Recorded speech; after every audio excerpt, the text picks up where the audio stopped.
While Washington has been busy debating trade walls, something interesting is happening across the Atlantic. Canada is quietly laying the groundwork for a new economic bridge to Europe, and the first pilings of this new alliance are starting to make the United States a little nervous. This isn't just about a few trade deals, it's about a subtle but important shift in the global economic landscape, and America is beginning to realize it might not be the only game in town. For decades, the logic of North American trade was simple. Canada, a nation rich in resources but with a relatively small population, built its entire economic architecture around a single, dominant partner, the United States. Its railways, pipelines, and supply chains were all designed with one main destination in mind. This arrangement created one of the most integrated economic blocs on the planet, but it also created a profound and, as it turns out, risky dependency. Today, that old logic is being questioned. Quietly, but with deliberate speed, Ottawa is executing a strategic hedge that was once unthinkable. It's starting to orient its economic gaze from the south to the east, exploring a new trade corridor directly to Europe that could reduce its reliance on the United States. This is the story of how a perfect storm of political friction, resource scarcity, and strategic ambition is creating a new Atlantic partnership. It's a story about a forgotten Arctic port, a continent desperate for reliable resources, and a calculated Canadian gamble that could alter the balance of power in North America. And in Washington, the officials who once took Canada's economic alignment for granted are starting to pay closer attention. To understand Canada's big move, you first have to understand the earthquake that cracked the foundations of the old relationship. For generations, U.S.-Canada trade operated on a bedrock of predictability. But that bedrock has been slowly eroding. The first tremors were felt with the rise of a more aggressive, protectionist stance in American politics. The constant threat of tariffs and a political philosophy that increasingly viewed allies as competitors sent a shockwave through Ottawa. Canadian industries, from steel and aluminum to auto parts, found themselves in the crosshairs of unpredictable American trade actions. The very integration that was once a source of strength suddenly looked like a critical vulnerability. Canada learned a hard lesson. When your entire economy is a guest in someone else's house, you're subject to their rules, and those rules can change without warning. This slow-burn anxiety was thrown into sharp relief by the upcoming joint review of the United States-Mexico-Canada Agreement, or USMCA, set for 2026. On paper, it's a standard review. In reality, it has become a high-stakes moment where the agreement's future is on the table. The USMCA includes a sunset clause, meaning the deal will expire after 16 years unless all three countries agree to extend it. The 2026 review is the first major opportunity to do that. This provision has transformed a routine check-in into a point of major leverage for Washington and major uncertainty for Ottawa and Mexico City. Suddenly, the core of North American trade felt less like a permanent pact and more like a contract with a looming renewal date. For Canadian policymakers, the message was clear. Relying almost completely on a single partner who is willing to use the foundation of your shared economy as a bargaining chip is no longer a viable long-term strategy. Diversification was no longer just a policy buzzword. It became a national imperative. This wasn't about abandoning the United States. The two economies are, and will remain, deeply intertwined. Even with diversification efforts, roughly three-quarters of Canada's exports still go to the U.S. This pivot is about something more fundamental: risk management. It's about reducing Canada's over-reliance on a single, increasingly volatile market and creating strategic autonomy. The search for a new anchor, a reliable, long-term partner, began in earnest, and it led them directly across the Atlantic to a continent that was having its own crisis of dependency. Canada's eastward pivot has been a slow, methodical assembly of diplomatic and economic pieces. The cornerstone of this new architecture is the Comprehensive Economic and Trade Agreement, or CETA, with the European Union. Provisionally in force since September 2017, CETA was the first major signal of Canada's intent to build a serious economic relationship outside of North America. The agreement immediately eliminated 98% of tariffs between Canada and the EU, giving Canadian businesses preferential access to one of the largest and wealthiest markets in the world. But CETA was always more than just a standard trade deal. It was a framework for deeper integration, designed to align regulations and create a stable environment for investment. The results have been quietly transformative. According to a European Commission study, since CETA came into effect, bilateral trade in goods and services between Canada and the EU surged by 71%, growing from about €72 billion in 2016 to €123 billion in 2023. EU exports of services to Canada alone have jumped significantly. This isn't just a statistical blip, it's evidence of a structural shift. The EU, as a bloc, is now firmly Canada's second-largest trading partner, and the relationship is deepening. This burgeoning relationship is built on a foundation of shared values and, increasingly, shared anxieties. Both Canada and the EU are democratic, rules-based powers that have found themselves squeezed between an unpredictable America and an assertive China.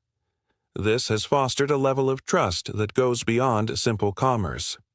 Canadian policy papers now openly describe diversification as a national imperative, a strategy to make Canada a hub of global trade by connecting its unique platforms in Europe and Asia. This strategy isn't just about finding new customers.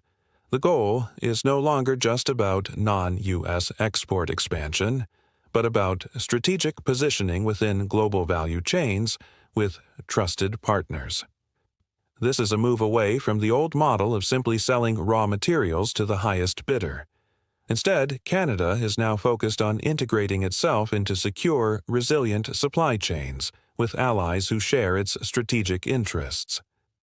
CETA provided the legal and economic doorway. It created the channels and removed the friction.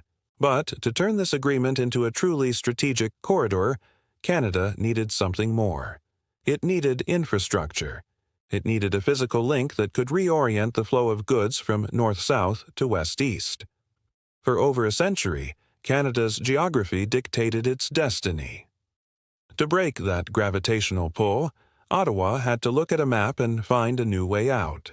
They found it in a place most had long forgotten, the cold, deep waters of the Arctic. On the shores of Hudson Bay, in the remote subarctic landscape of northern Manitoba, lies the Port of Churchill. For most of its history, Churchill has been an economic footnote. A small, seasonal port connected to the south by a single, fragile rail line, it was mostly used for grain shipments and resupplying northern communities. Most logistics experts wrote it off as a niche curiosity, not a strategic asset. That calculation is starting to change. Today, the Port of Churchill and the Hudson Bay Railway are part of an ambitious vision for Canada's economic future. This isn't a distant dream.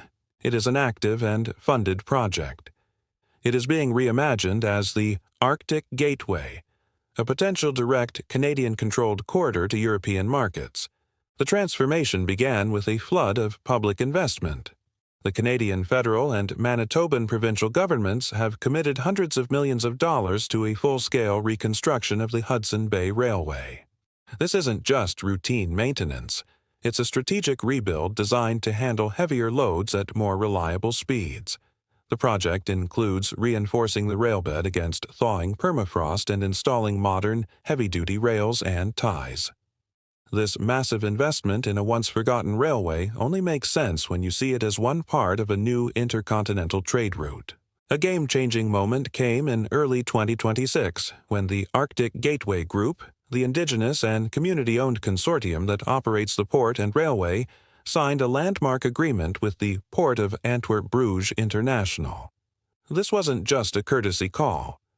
The Port of Antwerp-Bruges is one of the largest industrial and logistics hubs in the world, handling nearly 300 million tons of cargo annually and serving as a primary gateway to Europe. The agreement establishes a framework for deep collaboration, focused on developing the Port of Churchill as a strategic gateway for two-way trade. The priority sectors listed in the agreement, critical minerals, energy products, and agricultural commodities, read like a direct answer to Europe's most urgent needs.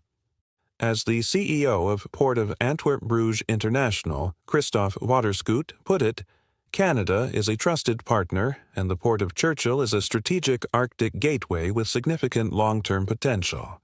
The agreement explicitly seeks to explore potential future investment in the Port of Churchill and to identify new trade flows. This is a declaration of intent from one of Europe's most powerful economic players to help build this new corridor. On a map, the Hudson Bay route offers a shorter path for goods from Western Canada to reach some European ports compared to traditional routes through the St. Lawrence Seaway. While climate change presents immense challenges, it is also extending the ice-free shipping season in Hudson Bay, which traditionally lasted about 4 months. The Port of Churchill is Canada's only existing Arctic deep-water commercial port with direct rail access to the North American interior. This unique position makes it a linchpin in a plan to create a more diversified trade corridor that is entirely under Canadian control. For the first time, Western Canadian resources have a plausible, direct, and sovereign route to the Atlantic. The foundations are being laid, and the destination is clear. And it's a destination that is desperately waiting for what Canada has to offer. The Canada-Europe trade corridor isn't being built in a vacuum. It's a direct response to a massive shift in European industrial strategy, born from a crisis of its own. For decades, Europe built its economy on globalized supply chains that prioritized cost above all else. This model made it dangerously dependent on single sources for the most vital inputs of the 21st century economy. No dependency is more acute than its reliance on China. EU documents have revealed a staggering vulnerability, with Europe depending on China for the vast majority of its rare earth elements and a huge share of its magnesium and lithium supplies. These are the essential building blocks for electric vehicles, wind turbines, and advanced defense systems. This dependency has evolved from a commercial inconvenience into what some see as a powerful geopolitical lever for Beijing. The wake-up call was brutal. Geopolitical tensions and China's willingness to restrict exports of key materials sent shockwaves through Brussels. The EU realized its green and digital transitions were critically exposed. In response, Brussels launched one of the most ambitious industrial policy shifts in its history, the European Critical Raw Materials Act, CRMA. Entering into force in May 2024, the CRMA is a declaration of economic sovereignty. It sets ambitious benchmarks to be achieved by 2030. The EU must extract 10%, process 40%, and recycle 25% of its annual raw material needs from domestic sources. Most importantly, it mandates that no more than 65% of the EU's annual consumption of any single strategic raw material should come from a single third country. This is a direct legislative mandate to break the dependency on China. But Europe can't achieve these goals alone. It lacks the vast geological resources needed to fuel its industrial base. This is where Canada enters the picture. Not just as another supplier, but as the perfect strategic partner. Canada is a reliable, democratic nation with a vast, largely untapped wealth of the very materials Europe so desperately needs: lithium, cobalt, nickel, graphite, copper, and potash. The synergy is almost perfect. Europe needs secure and reliable sources of critical minerals, energy, and agricultural inputs. Canada has them in abundance and is actively looking for a stable, long-term market outside the United States. The CRMA isn't just a European policy, it's an open invitation for a partner like Canada. As officials from the Port of Antwerp-Bruges noted, the push to secure these resources is accelerating, and Canada is a trusted partner. The partnership is already taking shape. The Canada-EU Strategic Partnership on Raw Materials, signed in 2021, provides a dedicated platform to build integrated, secure value chains. This isn't just about digging minerals out of the ground in Canada and shipping them to Europe. It's about co-investment in mining, processing, and refining, creating a mine-to-magnet supply chain that is resilient and free from the control of geopolitical rivals. Europe's desperate search for resource security and Canada's quest for economic independence are converging, creating an alliance built not just on shared interests, but on a shared sense of urgency. This emerging Canada-Europe corridor is about far more than just shiploads of potash and nickel. The economic partnership is cementing a deeper strategic alignment that is pulling Canada further into Europe's orbit on everything from industrial policy to defense. This is where the story moves beyond trade routes and into the realm of geopolitical blocs. The language coming from both sides of the Atlantic is telling.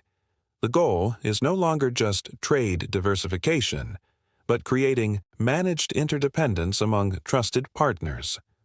This new doctrine recognizes that in an era of great power competition, supply chains are instruments of state power. In response, Canada and the EU are taking early steps to build a parallel economic ecosystem that prioritizes resilience and security.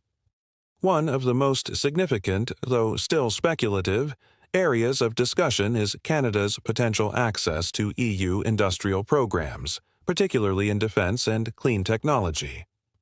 Europe is increasingly selective about who it allows into its most sensitive strategic projects. Canada's status as a trusted partner is its entry ticket. Being brought inside these frameworks would represent a profound level of integration. This alignment is being driven by a shared diagnosis of the global landscape. Both Canada and Europe are grappling with how to compete with the state-subsidized industrial models of China and the powerful, often protectionist, subsidies of the American Inflation Reduction Act. Their answer is to band together. The Canada-EU Green Alliance and the Canada-EU Digital Partnership are frameworks for joint standard setting and industrial collaboration, aimed at creating a large, unified market for clean and digital technologies. The EU's Carbon Border Adjustment Mechanism, CBAM, which began its transitional phase in 2023, further solidifies this bond. By putting a price on carbon for imported goods, the EU rewards countries like Canada that have their own carbon pricing policies. It's another powerful incentive that aligns Canada's economic and environmental policies with those of the EU. What we are witnessing is the slow, deliberate construction of a transatlantic bloc built on a foundation of shared democratic values and a mutual need for economic security. While the United States remains Canada's most important military and economic ally, this parallel track represents a monumental hedging of its bets. Canada is building a strategic partnership that gives it options, leverage, and a degree of independence it has never had before. It's a fundamental rewiring of its place in the world, and it changes the game for North America. For all the strategic ambition, this grand vision is not without significant challenges and a healthy dose of skepticism. Building a resilient, high-volume Arctic trade corridor is a monumental undertaking, and the path is fraught with obstacles. The first and most formidable hurdle is the environment itself. The Port of Churchill is remote, and Hudson Bay is a harsh Arctic environment. While a warming climate is extending the shipping season, it also brings unpredictability. Thawing permafrost threatens the stability of the very railway the corridor depends on, requiring costly, advanced engineering solutions. Even with an extended season, the route is not a year-round, ice-free passage comparable to southern ports. Second, there is the question of infrastructure and investment. While hundreds of millions have been committed to the Hudson Bay Railway, the full vision will require billions more in sustained investment. Securing that level of capital for a project with such long-term horizons and inherent risks is a massive challenge. Third, any major industrial project in the Canadian North must navigate a complex landscape of environmental regulations and Indigenous rights. The Hudson Bay ecosystem is sensitive, home to vital wildlife populations like beluga whales. The Arctic Gateway Group, which owns the port and railway, is a partnership of First Nations and communities, providing a strong foundation for collaborative development. However, ensuring the project proceeds sustainably and respects Indigenous sovereignty will require painstaking consultation. Finally, it's essential to maintain perspective. The U.S. will remain Canada's dominant trading partner for the foreseeable future. The sheer volume of cross-border trade and the depth of supply chain integration mean that no European trade route can replace the U.S. relationship. Analysts rightly argue that the Churchill corridor is more likely to become a valuable, strategic, niche route, rather than a replacement for existing logistics networks. However, to dismiss the project because of these hurdles would be to miss the point. The real story isn't that a massive trade corridor already exists, but that Canada and Europe are now strategically and politically committed to exploring it. The true significance of the Arctic Gateway lies in the geopolitical message it sends. It is a signal of intent. Canada is building itself options, and even the existence of a plausible alternative fundamentally changes Washington's leverage over its northern neighbor. Okay, so is Washington actually panicking? That's probably an overstatement for the measured world of diplomacy, but it does capture an essential truth. In the corridors of power in Washington, Canada's strategic pivot to Europe is being watched with growing concern. For decades, U.S. policy toward Canada has operated on an unstated assumption that Canada has no other choice. This assumption granted Washington immense structural leverage. Canada's Europe-facing strategy directly challenges that leverage. It's not that the U.S. fears being replaced overnight, it's about something more subtle: the erosion of dependency. A Canada with viable independent trade routes to a major global market is a Canada that can say no more often. It's a Canada that can push back against unfavorable trade terms and pursue its own industrial strategy without fearing immediate economic retaliation. Washington's primary concern is the potential loss of its gatekeeper status. The United States has always benefited from having secure and reliable access to Canadian energy, critical minerals, and agricultural products. If Canada begins to systematically divert a portion of its most strategic resources, like critical minerals essential for America's own green transition and defense industries, directly to Europe, it creates competition where there was once a captive supply. This isn't just a commercial loss, it's a strategic one. It means U.S. industries may have to compete with European buyers for Canadian resources, potentially driving up costs. Furthermore, Canada's deeper alignment with European regulations, especially on issues like carbon pricing, could create friction within the North American market. If Canada and the EU create a harmonized transatlantic market for green technology, for example, it could disadvantage American companies operating under a different framework. The 2026 USMCA review is where this new dynamic will be put to the test. In previous eras, the threat of disrupting the agreement might have been enough to bring Ottawa to heel. But a Canada that is actively building an alternative economic partnership with the world's second-largest economy has a much stronger negotiating position. The threat of American protectionism no longer just forces Canada into a corner. Instead, it accelerates its drive to build other doors. This isn't about Canada becoming an adversary. It's about Canada becoming a more independent and assertive middle power, one that skillfully balances its relationships to maximize its own advantage. The U.S. isn't losing an ally, but it may be losing a certain amount of unquestioned influence.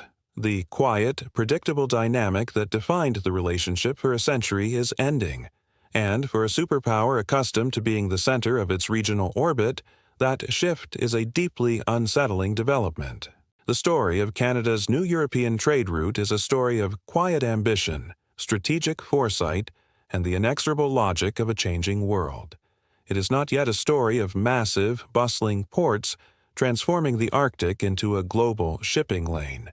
The operational reality is still in its infancy, but the political and strategic reality is already here. For generations, Canada's economic map was drawn with a single, bold line pointing south. Today, a new line is being drawn, pointing east. This emerging corridor, built on the foundation of the CETA agreement and symbolically anchored by the Port of Churchill, represents more than just a new way to ship goods. It is a declaration of economic independence. Driven by the instability of its traditional partnership with the United States and pulled by Europe's urgent need for secure resources, Canada is fundamentally rebalancing its place in the world. The partnership with the Port of Antwerp-Bruges, the investments in the Hudson Bay Railway, and the deepening alignment with European industrial policy are all pieces of a single, coherent strategy: to build resilience by creating options. So, while Washington may not be openly panicking, it is undoubtedly paying attention. The era of taking Canada's economic allegiance for granted is over. The United States is discovering that building trade walls can have unintended consequences, inspiring its closest allies to build bridges elsewhere. This is not a story about the decline of the U.S.-Canada relationship, which will remain vital. It is a story about its evolution into something more complex. Canada is not replacing the United States, but it is building the first serious foundations of a Europe-facing strategy. And in a world of tariffs and strategic rivalries that has Washington watching very, very closely. The geopolitical chessboard is constantly shifting, and these are the moves that will define the next decade of global power. If you want to stay ahead of the curve and understand the forces reshaping our world, make sure you subscribe and hit the notification bell. What do you think? Is this new trade corridor a brilliant strategic move by Canada or a costly and impractical dream? Let us know your thoughts in the comments below.